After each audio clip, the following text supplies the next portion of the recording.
जैसी संगत वैसी रंगत। आप जिन लोगों के साथ रहते हैं आप उन्हीं लोगों की तरह बन जाते हैं। इसीलिए मैं आपके लिए एक ऐसी कहानी लेके आया हूँ जिससे आप सही से समझ पाएंगे कि आपको किन लोगों के साथ रहना और दूसरे आपके लिए क्या करने की कोशिश करते हैं। तो कहानी की शुरुआत यहाँ से है। एक जंगल में बरगद का पेड़ था। उस पेड़ के ऊपर एक चील ने घोंसला बना रखा था जहाँ उसने अपने अंडे दे रखे थे। उस पेड़ के नीचे एक जंगली मुर्गी ने भी अंडे दे रखे थे। एक दिन उस चील के अंडे में से एक अंडा नीचे गिर गया और जाकर मुर्गी के अंडों में मिल गया। समय बीता, अंडा फूटा और चील का बच्चा जब उसमें से बाहर निकला और वह यही सोचते हुए बड़ा हुआ कि वह एक मुर्गा है।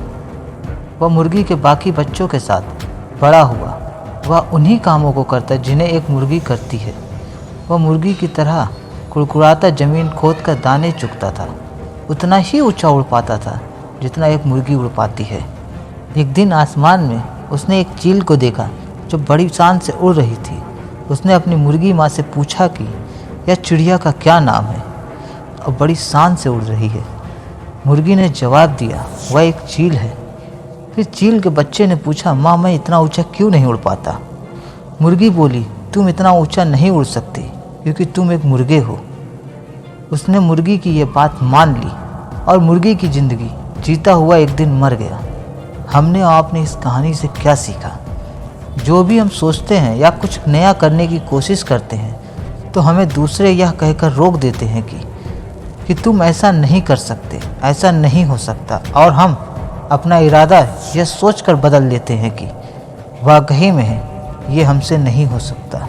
इसका मुख्य कारण है अपने ऊपर भरोसा ना होना, अपनी शक्तियों पर भरोसा ना करना।